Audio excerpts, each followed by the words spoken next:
Today is a day I've been looking forward to and not looking forward to. No, you haven't been looking forward to it at all. I am. I'm excited to get them cleaned. But Because today is Cantina Day. today is Cantina Day. Back in the cantinas to start clearing out more stuff for the pickup this week. And it's going to be nasty. We're getting into the depths of the cantina. We really are. We really are. And for this occasion, we are taking our PPE game up to the next level. Full face respirators. So I think these cantinas warrant it, actually. I would agree. So we'll see how these work. I kind of like them. I kind of like the idea they won't be goggles, because goggles kind of hurt. So I'm hoping these are going to be more comfortable. I agree. Should we model them? We should model them. I think we're ready. All right, let's go.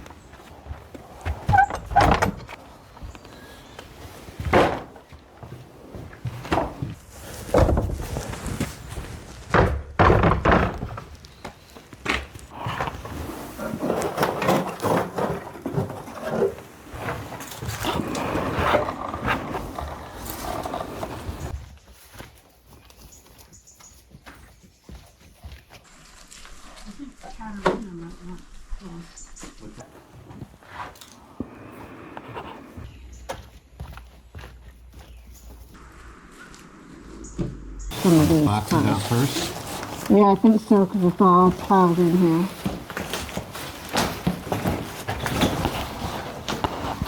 Lots of spiders.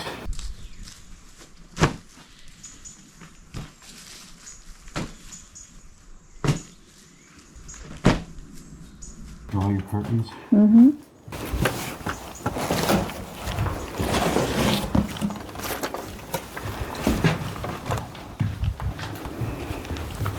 There's a bicycle back there.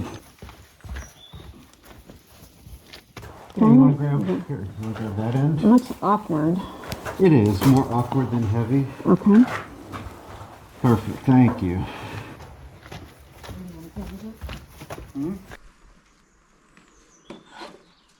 Visible. We did, didn't we? I think somebody took it actually though.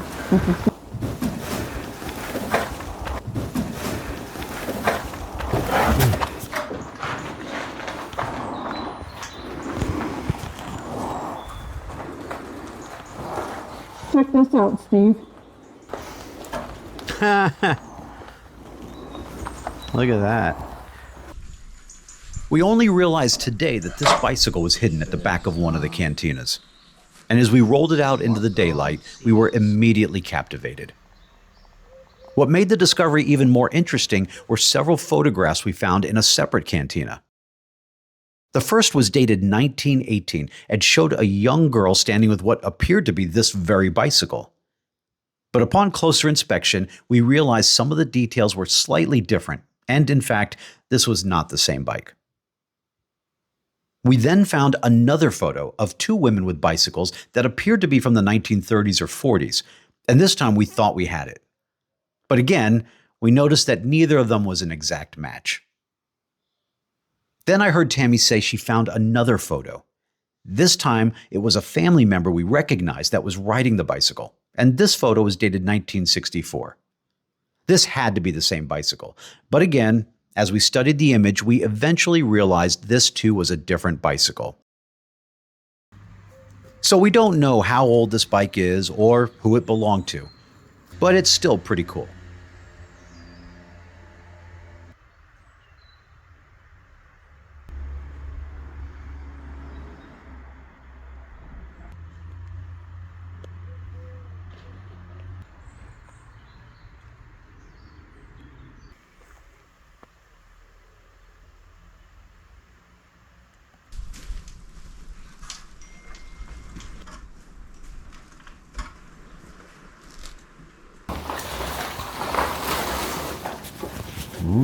What the heck?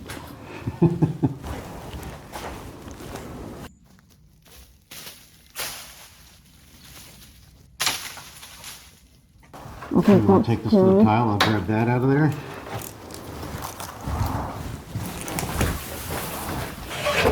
Now these are the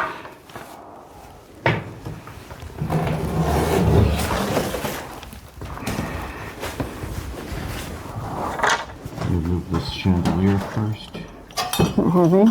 Yeah, it is. I think it's brass. Oh, it's really heavy. This is all the old Cantina, right? That is from, I guess, from the bank room. I don't think two of us can. Okay. Or need to.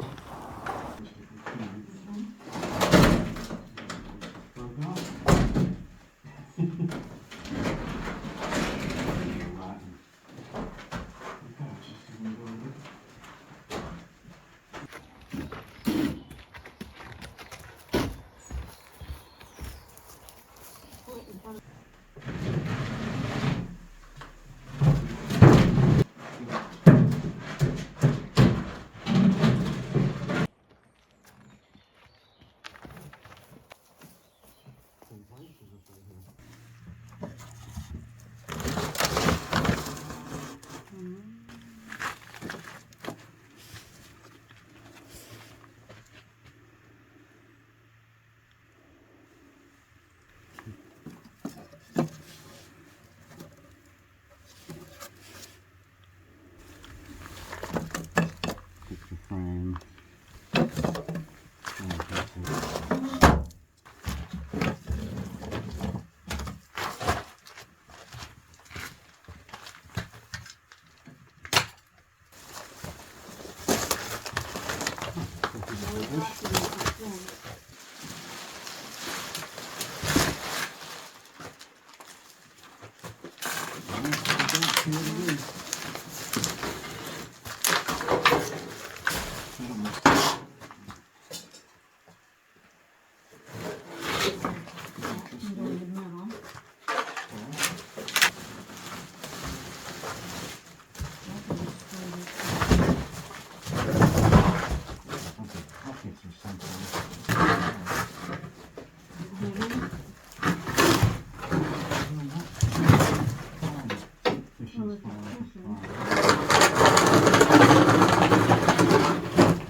You leaving?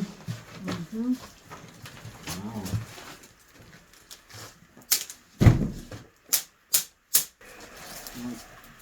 Wow. Oh. Those burlap bags. Look at these. Oh, these are fine. Those are cool. They look like they're brand new. Oh, those we're gonna keep. GT. Giorgio Tiazzi? Maybe when he did his For they put wheat or something in these? Guido. Guido Tiazzi. Guido, I think.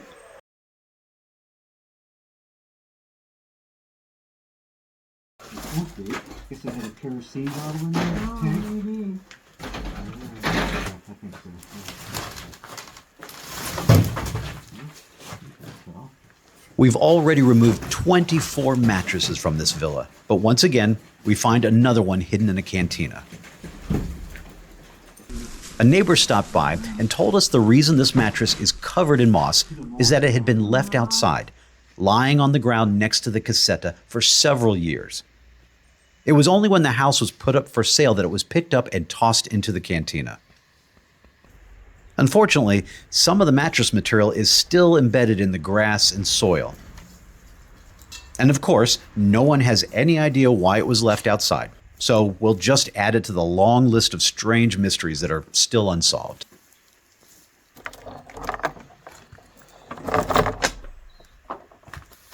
Yep, it's in here. look over here.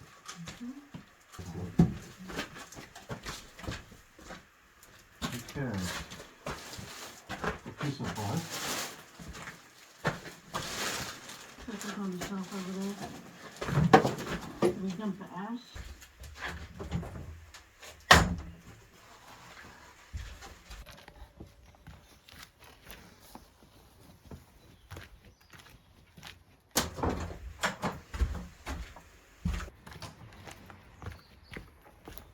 Watch out for the metal thing.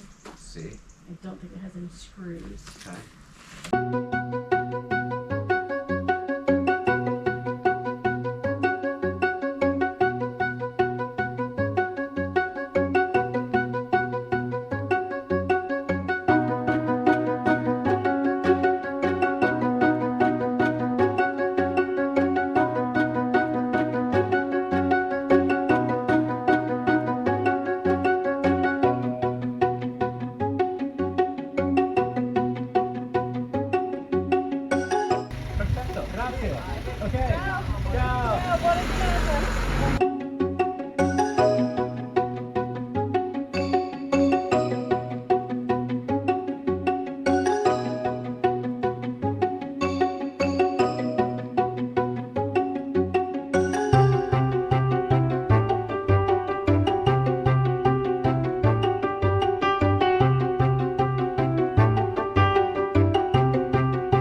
I didn't expect that.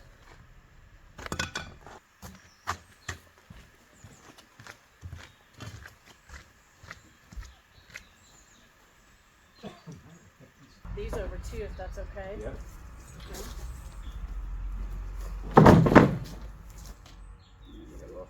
Yeah, maybe I will put my basket.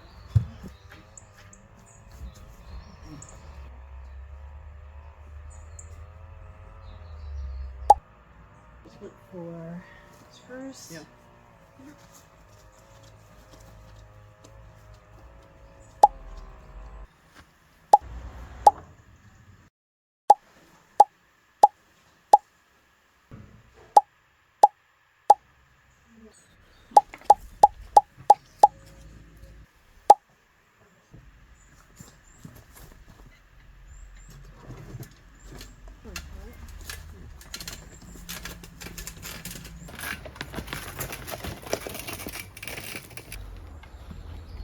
Stick your hand like under here like that. Maybe grab one of those springs.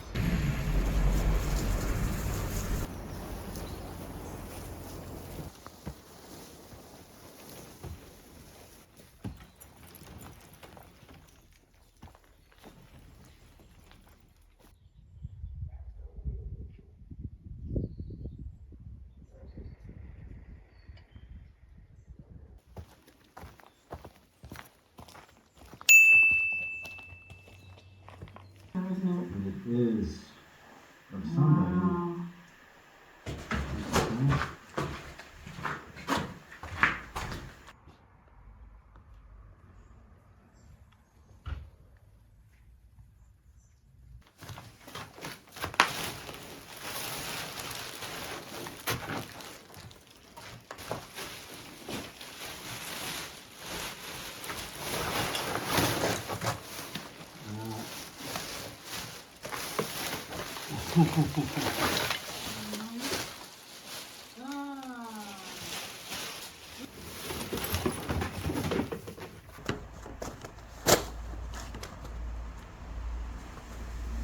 This is a perfect example of the challenge we've faced with this entire clean out of the villa. So much of what we're finding, especially in the cantinas, isn't worth salvaging. And we get tempted to just start throwing stuff straight into bins. But then, buried amongst all the garbage will be a bag full of neckties. And among them are some really cool designer labels. Ferragamo, Fendi, Valentino, and Gucci, just to name a few. So we open every bag and look inside every envelope, just to be sure we don't accidentally throw away a real treasure. And no, they're not available for sale.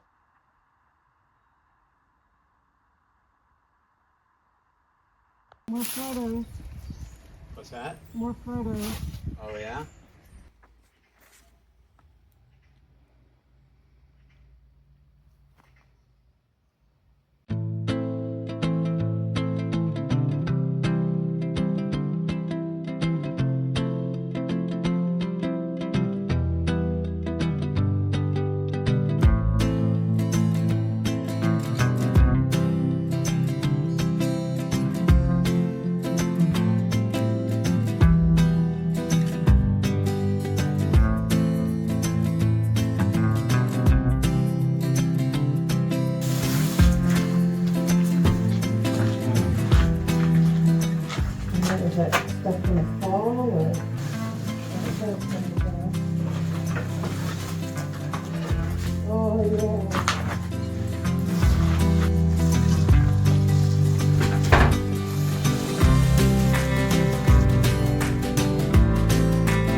At times, organizing the hundreds of books that are scattered throughout this villa feels like a never-ending task. But Tammy continues to forge ahead, consolidating them all into what has now become affectionately referred to as the library room.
The area to the left of the villa, while not large, is very thick with trees and brush. It does provide an excellent natural barrier and plenty of privacy from the village center, but it's just a very dark corner of the yard that desperately needs a little maintenance.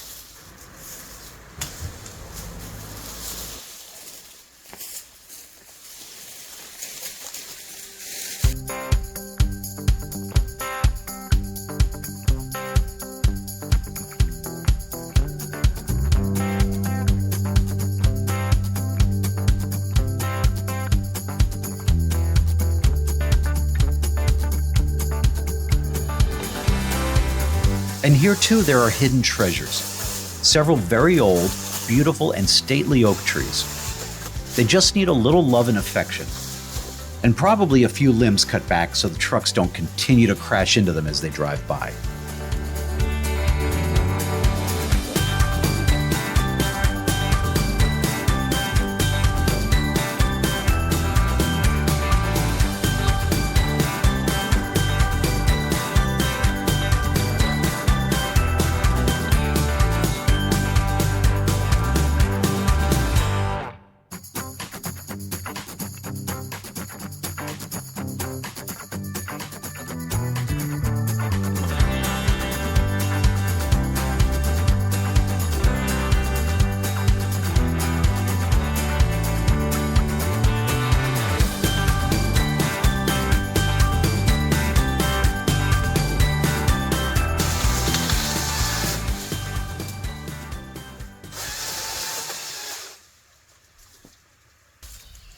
At the time I created the brush pile directly behind the villa, it seemed like a good idea. It was convenient and close to where I was working, something that is very important when creating brush piles. But over time, it has slowly grown out of control, and I realize I've created a monster that I will eventually need to deal with. So today, I will not be adding any new clippings to this behemoth. But that means I will be carrying all of my trimmings through the backyard, through the olive grove, and down to the lower road where they can later be burned or mulched. It also means that I must make this trip approximately 20 times.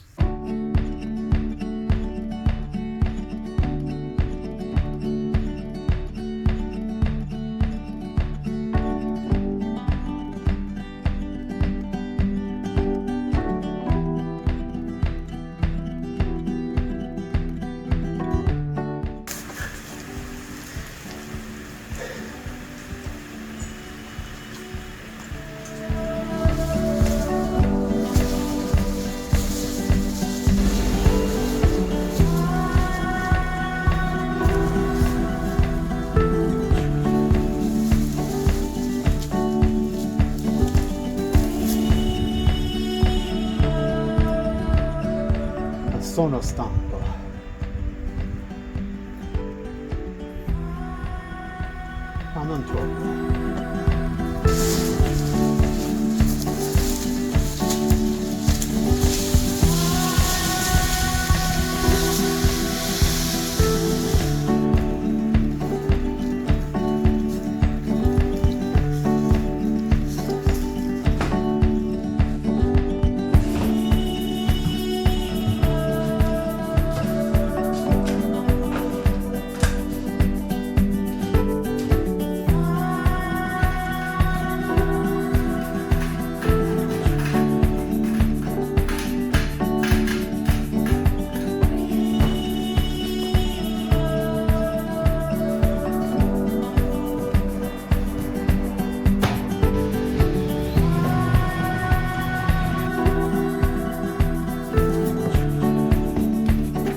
We still have some work to do with these, but at least now they are organized and ready to find new homes.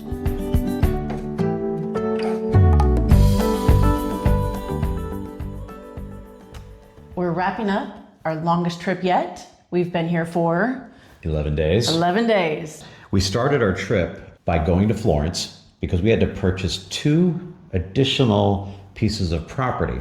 And we haven't talked about this before, but when we originally purchased the villa and the land surrounding it, we learned that 2 small parcels right in the middle, surrounded by the rest of the land, were not owned by the sellers.